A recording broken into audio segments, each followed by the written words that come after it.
I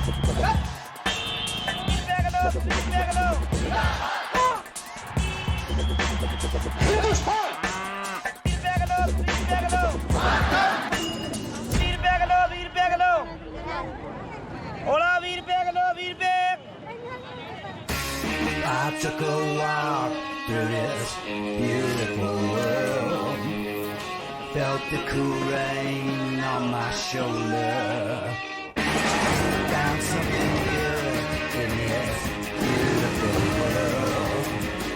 I felt the rain getting colder. Sha la la la la, sha la la la la la, sha la la la la, sha la la la la la.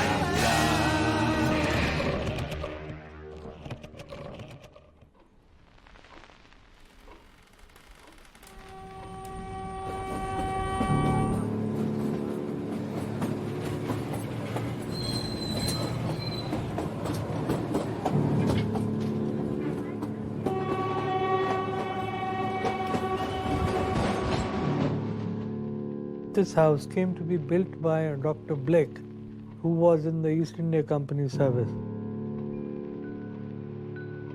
My grandfather came to be nominated to the body called the Council of State, which used to be a part of British India. It was another time, one that few still remember.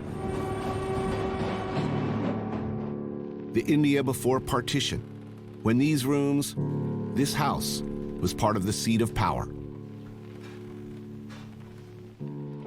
I had the privilege of being born in this house, upstairs. This was the Maharaja's bed. I mean, his chambers at present. And it was the routine that we'd all parade up into my grandfather's room to wish him good morning. And then we'd all come down for breakfast. The walls tell a story. Many stories. There used to be a lot of animosity. There were two very divided classes in India. So there was a lot of tension between the ruled and the rulers. But that was a different time, you know.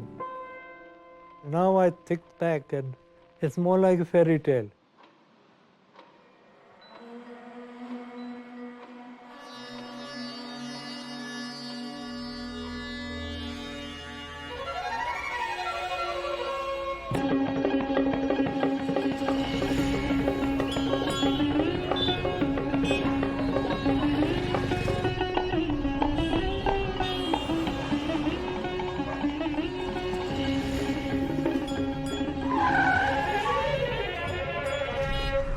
Day one in northern India, near the Pakistan border.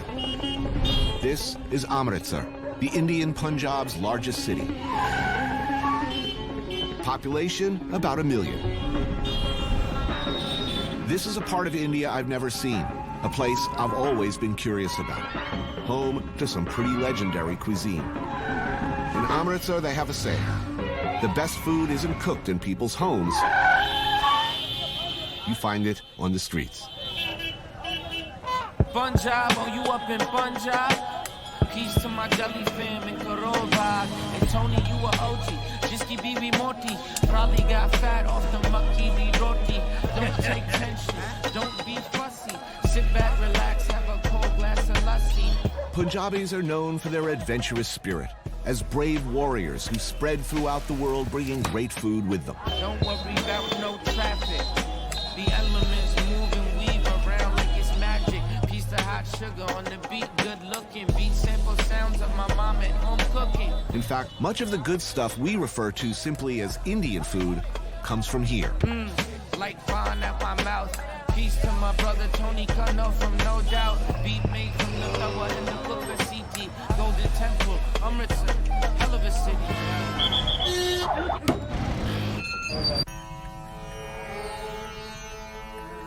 The Punjab of the early 20th century saw some of the most violent resistance to British rule. And when the British finally cashed out in 1947, they carved off a huge piece, what is now Pakistan. and it remains a potential flashpoint for conflict. But that's easy to forget when you first smell the food.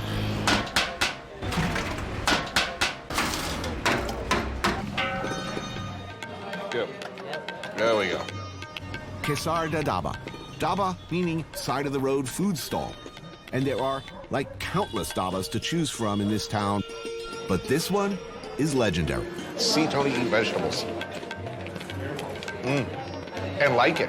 You eat around this part of the world, Punjab in particular, get used to eating a lot of vegetarian. Chickpeas, dal. And India is one of the few places on earth where, even for me, that's not a burden. Ooh, what's that? Oh, I'll take that. Yeah, right here, my good man. That's good sod. In the Punjab, meat or no meat, you're almost guaranteed a free-for-all of intense colors, flavors, and spices. Unlike some of the joyless vegetarian restaurants, in my sad experience, vegetables here are actually spicy, all taste different, different textures, and served with extraordinarily good bread. It's got this multi-tiered, crispy on the outside, chewy in the middle. It's a whole different experience.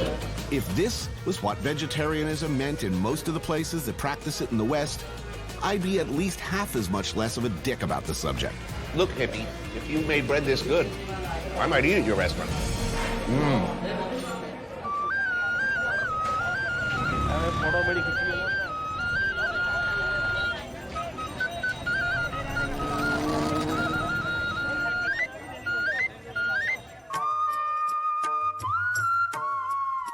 Around here, one of the first things you notice that's different from the rest of India, turbans.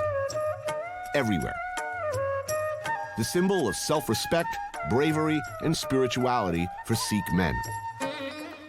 Amritsar is the home, the spiritual center of the Sikh faith, the world's 5th largest and maybe most misunderstood religion.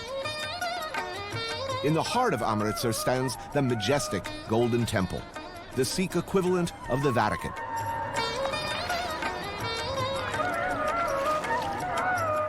Sikhs are fundamentally against any caste system, believers in religious tolerance, but they are just as fundamentally warlike when it comes to defending their principles and what they see as their territory.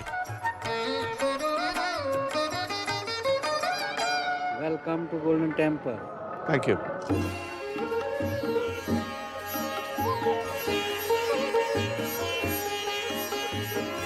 Today is a gurpurb, one of the most auspicious days of the Sikh calendar.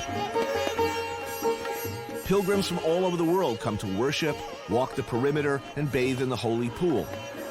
All are welcome, of any faith or caste, to remove their shoes, wash their feet, cover their heads, and take part in a simple meal.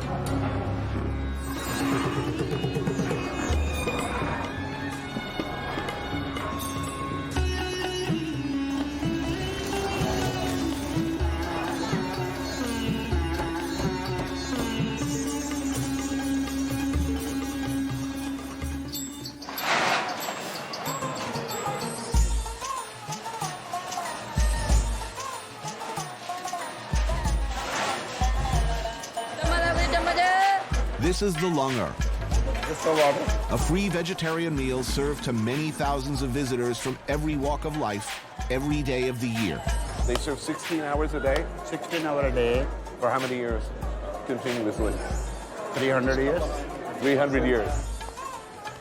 Everyone doing the cooking, the serving, the washing of thousands and thousands of metal plates and utensils are volunteers.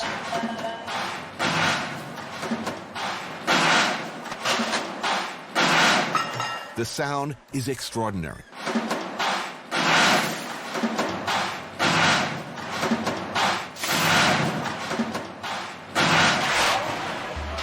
We have a teaching that everyone should serve all 3 things, money, mind, and body. Right. Should be served to other people, free of cost.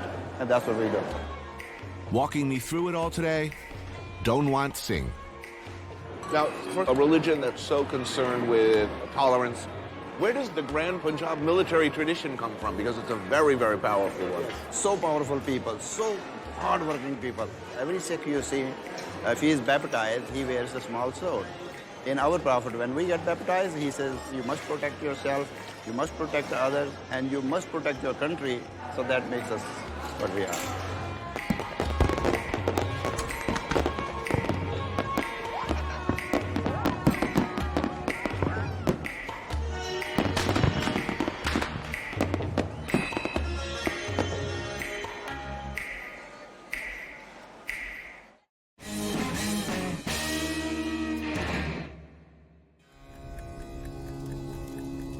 Morning. The smoke from countless burning fields covers Amritsar in a thick haze.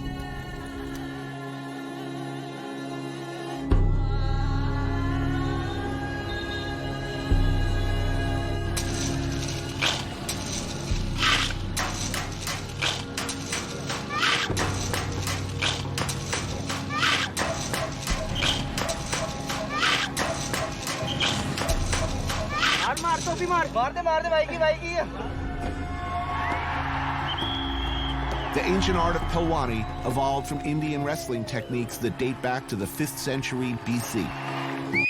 Ready, start. Training is rigid, as this is not just a sport, but a way of life.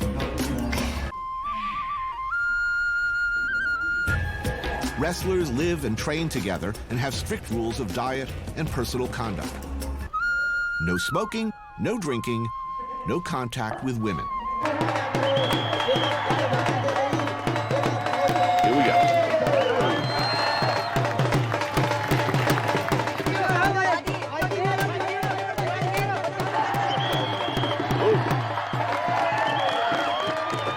I took high school wrestling, actually, so that I could get out of gym class. I was a dirty, dirty fighter.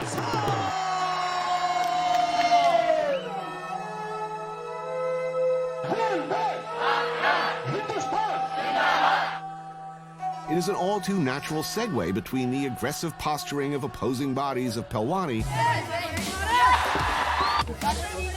and this. The entire border between India and Pakistan has only one crossing. Here at Wagah. Every sunset, the border is officially closed with this bit of national theater. Wearing nearly duplicate uniforms, the Indian military and Pakistani Rangers partake in a game of theatrical contempt. Clearly, it's a popular show.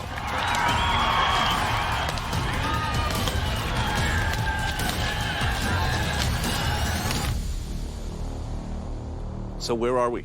We are right next to Pakistan. India and Pakistan were once one country, ripped apart in one of the hastiest, ill-considered partitions imaginable. Beyond there, no more fence? No more fences. So it's once you get past there, Yeah. you can go straight into Pakistan if you yes, want. Yeah. So See, they're- the they're- problem is, the thing is, India is trying to stop people from coming in. The infiltrators, drug dealers and terrorists. Uday is working on a documentary about the India-Pakistan border. Right. No one wants to go into Pakistan. No one wants to go into Pakistan. No one wants to, in their right mind, wants to go into Pakistan. Well, really? That's a fairly decisive statement. So they put up the fence, but the fence is on the Indian side. Yeah, it's 150 meters from the border. Right. So beyond that fence, still Indian farmland. Yes, So people who live over here can farm over there. can farm over there. The Punjab is a fertile region in an otherwise very dry country. This is India's breadbasket.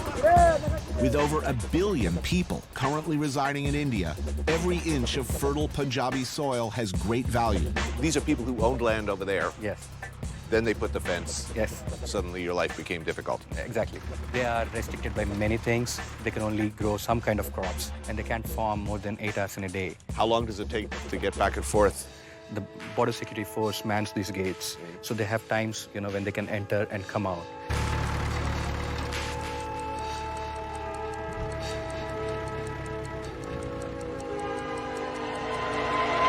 How much farther can we go before they start to get worried? Yeah, I think we can just go till that pole. When India and Pakistan were separated, the attempt was to try to draw a line across religious lines. Exactly.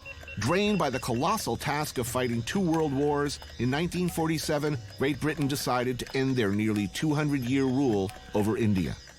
In an attempt to prevent what the colonials saw as an inevitable civil war between Hindus, Muslims, and Sikhs, the British commissioned Sir Cyril Radcliffe, a lawyer from Wales, to draw up a new border. He was given 2 months, 2 months to divide. 2 months to divide Create a new country, basically. So he took the map and just drew a line. People died because of the displacement. Unofficially, they say it's 2 million people. When Jains fight, the minnows get trampled upon. In one of the largest exchanges of populations in history, many millions of people fled their homes. Almost immediately, religious violence broke out on a mass scale. This is exactly what the partition had been intended to avoid. Do people here still have families over there? Yeah, they do. When the line was drawn, there were villages which were split into half. There are some houses where you enter from India and you exit from Pakistan. Really? Yes. Wow. This part of Punjab and that part of Punjab, they were one state. So the culture, the Similar. eating habits, everything was very similar. Well, that's a popular metaphor for India. Pakistan is twins separated at birth. They were never twins. It was one country. You can say dismembered. Right. If you cut a body in two, they're not going to become twins. Right. So it's sad, You can see them. They're doing the same work as you're doing. They dress the same. They look the same. But that you can't talk to them. It is an ongoing struggle, an enduring cause of paranoia, visible all across the region. Two nations with atomic arsenals who have showed, if nothing else, a terrifying willingness to use them.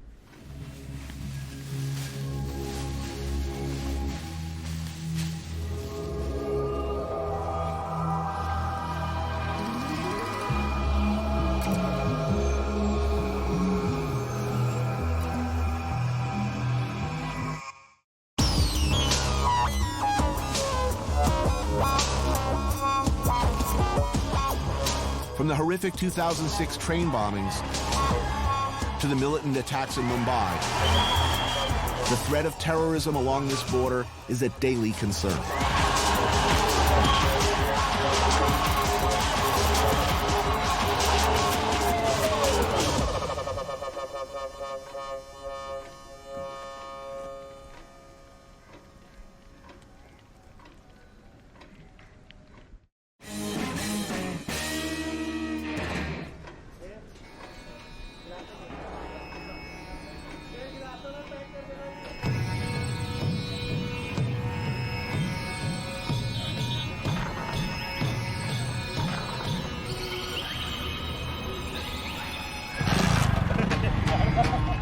Want something good?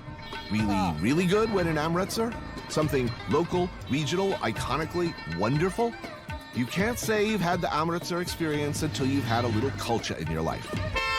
Kulcha. This is the iconic dish of Punjab. Yes, that's the speciality here.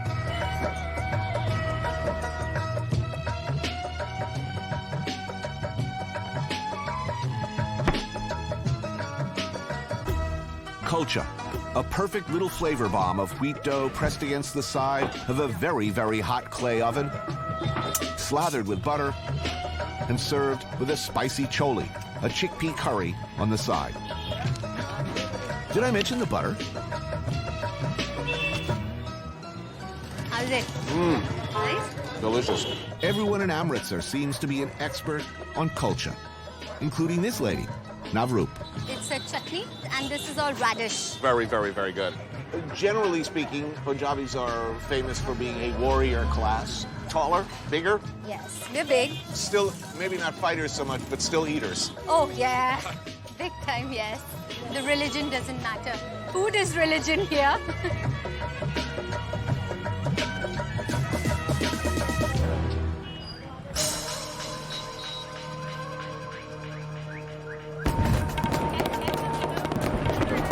First time in Amritsar. What are you feeling this place? Checking off my list of things to do in the Punjab, I gotta score some animal protein. It's time. I've been going all Morrissey for like 2 days now, and frankly, that's enough. I need chicken.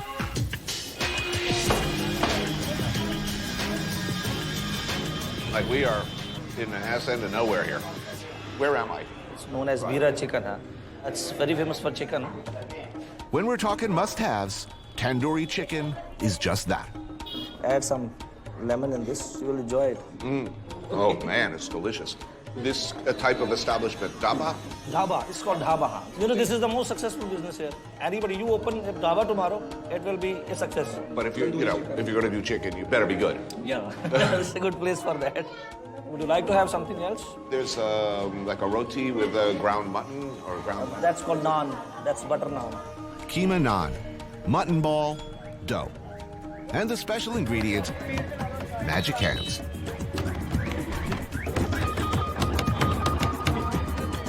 And believe me when I tell you, this shit is good. So good that people snap it up the second it comes out of the tandoor oven. Hey, that's mine. Is it good? They're sensational. Wow. People do love their food. Definitely. I love eating. The movies and television in this country is fantastic. Thousands of films are made per year. I don't even understand what's going on. I mean, everybody dances and sings. I don't get it.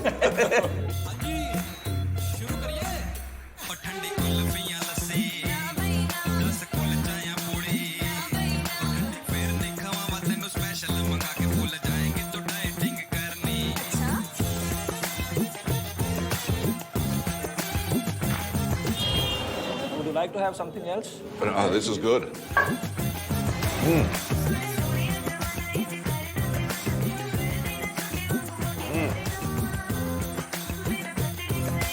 Oh, yeah. Wow. Oh, yeah.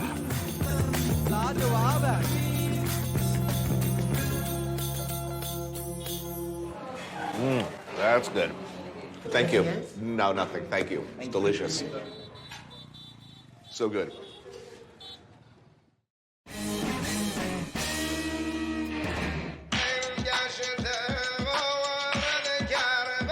Leaving the fertile plains of the Punjab behind, I'm headed out towards the Himalayas. And getting there, at least the way I'm going, hasn't changed much in the last 100 years. All aboard.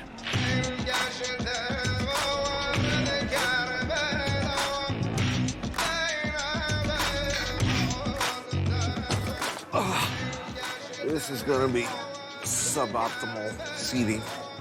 Yeah, I don't think this reclines. Thank God they have relaxed attitudes towards prescription drugs. Before you enter the gateway to the Himalayas, you better self-medicate.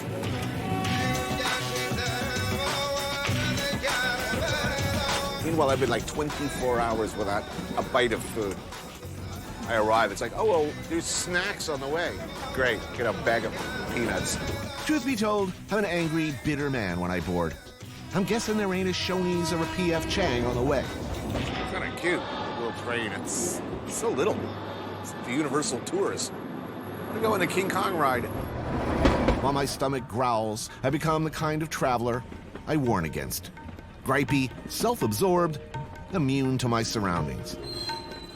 But as my brightly colored little train heads up into the hills from Kalka Station, known as the gateway to the Himalayas, my worldview starts to improve.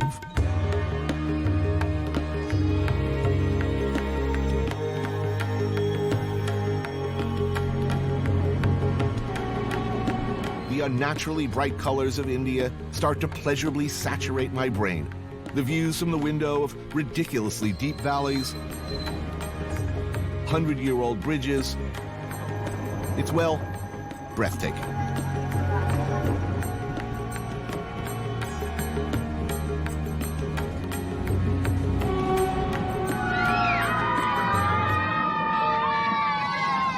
My fellow passengers, too, are irresistibly charming. The school kids in their uniforms cheer in unison every time we pass through one of the tunnels.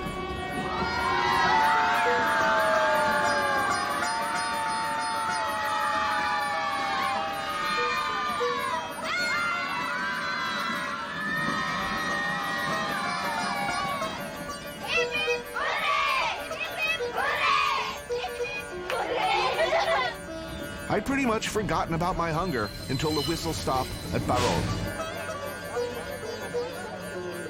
Can I have one of those and 2 of these? This place is named for a Colonel Barog, the British engineer tasked with building the line up to Shimla. Thank you. The station and the adjacent tunnel bearing his name are rumored to be haunted. It's delicious.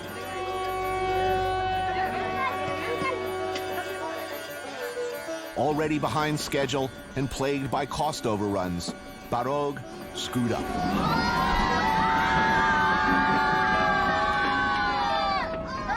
When he realized the 2 ends of this tunnel didn't meet in the middle, he shot himself. It's the kind of personal accountability I'd like to see more of, frankly. Or is that just me? But all my snarkiness fades as I reflect, and one can't help but reflect on what it took to dig, drag, blast, and tunnel one's way up this route back in the day.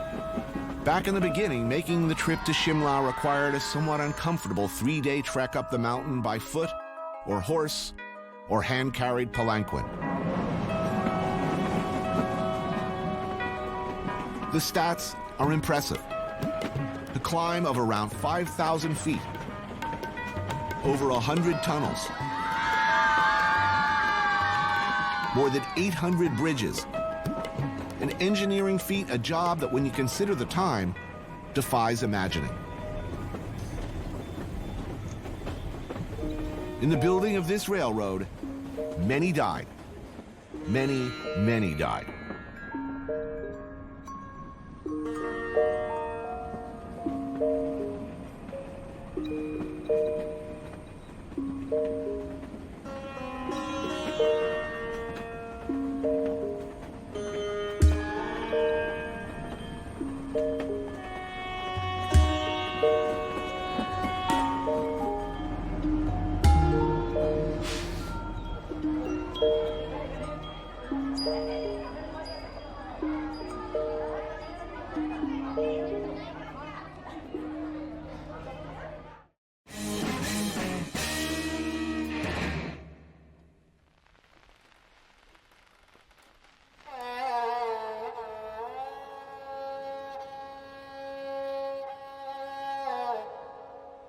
When you look at that painting,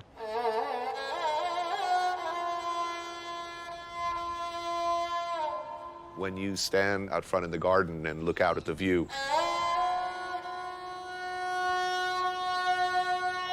can you picture the way it was? I've been to many places where it reminded me of what Shimla had been when the British first came and settled there. I have a penchant for such places. It is a kind of a throb that I feel. Fond memories of British rule? Maybe not what you'd expect to hear. But Kawa Ratinjit Singh, that's Reggie for short, his family was different. Indian royalty with palaces, the 1% of the 1%. So life for Reggie as a young boy was, relative to the millions and millions of others his age, enchanted.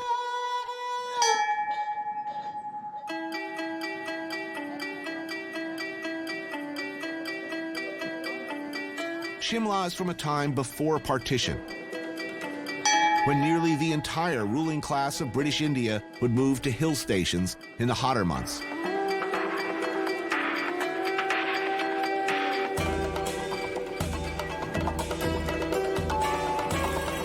Shimla was once known as the Queen of all hill stations. Here, the colonials created England in miniature, complete with Tudor architecture, rose gardens, afternoon tea.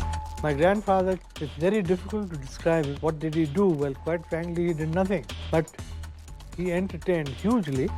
Garden parties, fancy dress balls, elephant hunts.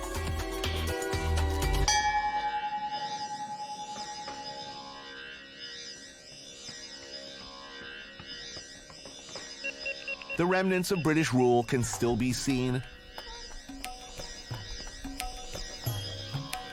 and felt. This is particularly true of one house,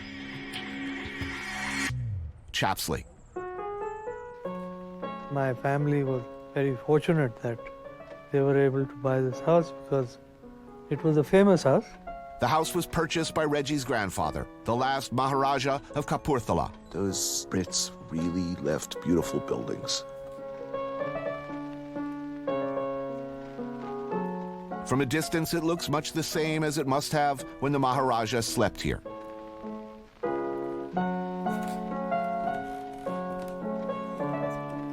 Check out the tub.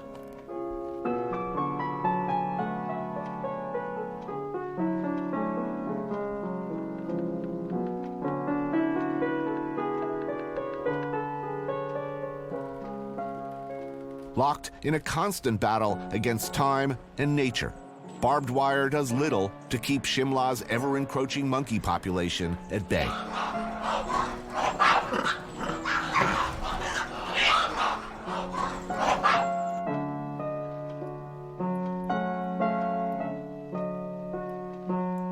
Stripped of their wealth and their kingdoms, the one-time royals all across India have had to either sell their estates or, like Reggie, turn them into hotels and guest houses in order to hold on.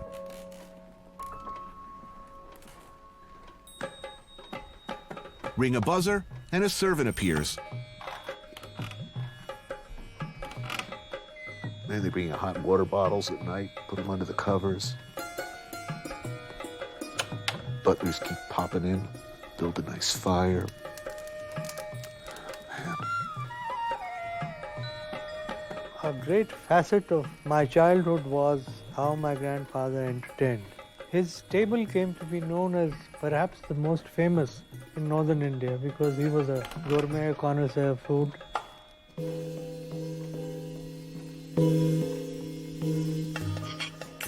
Tonight, dinner at Chapslee, an elaborate Anglo-Indian menu from Reggie's childhood. I'll put on my apron first.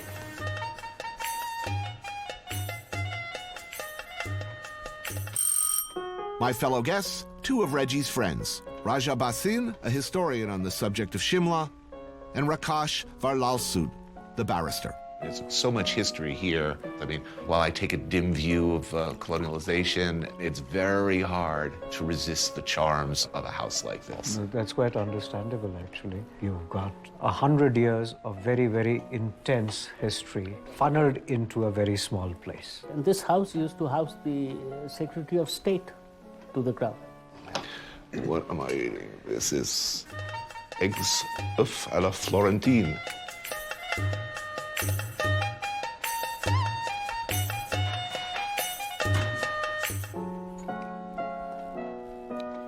Oh, that's good. This was a small town. A small town with a very, very big government. Shimla enjoys the unique distinction of having been the summer capital of India, and surprisingly, it was the capital of Burma during the war days. So here you have this tiny little village up on the hill, connected to the rest of the world by a narrow mountain path, and they rule approximately a fifth of the human race for 8 months every year. In today's context, it would almost seem bizarre. Mulligatawny soup, classic example of what we think of as Indian food in the West, but not at all. This was originally a soup made by Indian chefs to accommodate British tastes, is that correct? It was something what you would call halfway between a regular dal, a lentil, which you would eat, and a broth. The glassy chops. Mutton, glassy chops. Basically meat cooked in its own fat. And it would have a lot of curry on it. It's a misnomer. This meat is not actually mutton. It is chevron. Here, back before the rail line, it would be a difficult trip. Yes. But once they were up and running, I mean, there were many servants to look after your every need. You had a fireplace, a hearth in every room. And people on the regular payrolls whose only job was to shoo monkeys off the grounds. Wow. You would be carried around in palanquins, little box in which you sat in a curtained box. This man would go stamping his staff in the ground, and the bells would jingle, and the common folk would give way. And normally they were not even supposed to look in the direction. Mm-hmm. It was bad manners. Right. It wasn't easy for the people who built the town. It was India that paid the bill for all this grandeur, for all this pomp, for all this show. They did it at our expense and with our money. At the end of the meal, there's coffee, brandy, and cigars in the sitting room, as one does, or once did.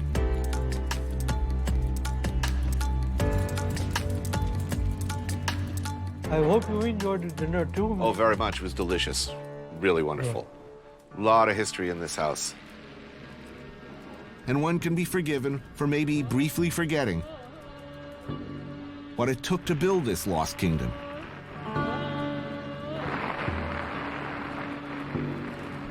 And how much the world has changed around it.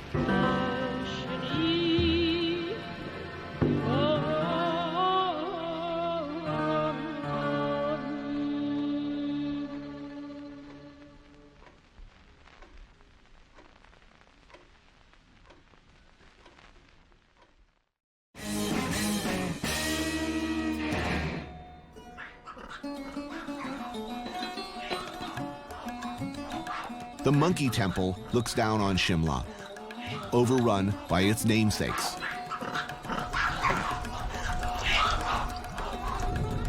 Twisting up further into the Himalayas, I find myself at a place known as the Land of the Gods. Nearly every village credited with having its own deity. Getting there, you might well have an opportunity to meet one of those deities as you tear around narrow, guardrail-free mountain roads overlooking terrifying drop-offs. Like, I could do heights, like, you know, I've done the jumping out of planes thing a number of times. But I feel it, you know, like looking over a precipice like that one, I feel it in my knees. Ooh. You know, like if my knees could vomit with terror, they would be. They'd be vomiting with terror right now. They should have little underwear stops on this road, you know, where you could, like, get a fresh pair. Every couple of miles, it's like, ooh, that was scary. Overloaded buses, water trucks with worn brake pads, aggressive truck drivers could come wailing around the corner at any time. And they do, about every 2 minutes. Squeeze your cheeks tight and close your eyes. Oh, the enchantment of India.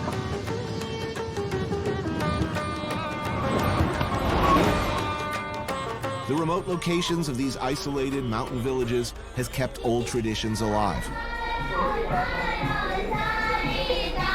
Village fairs serve as an opportunity for families who live very far apart to get together, play games, eat, and partake in religious rites honoring local deities.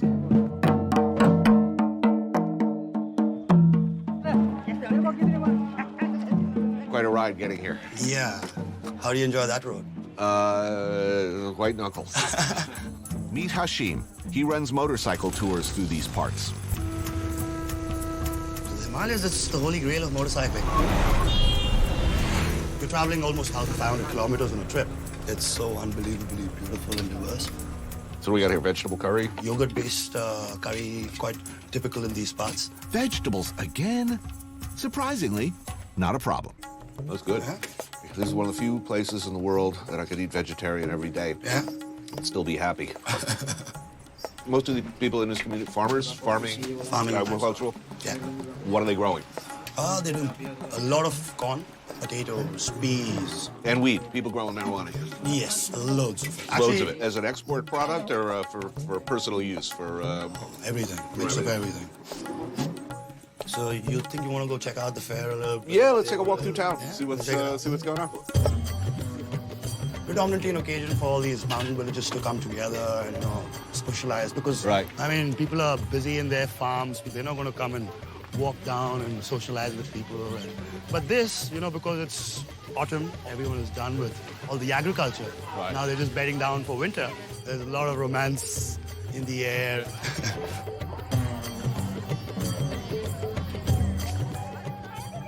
I've been to Mumbai, Kolkata, Sundarbans, Rajasthan, Kerala. This is a part of India. It's different than any other part. And look, it's fascinating and beautiful.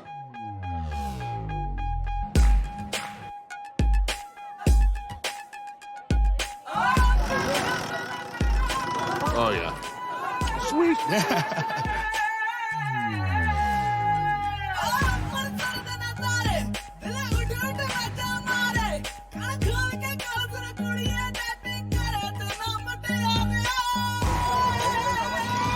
Wow, things moving.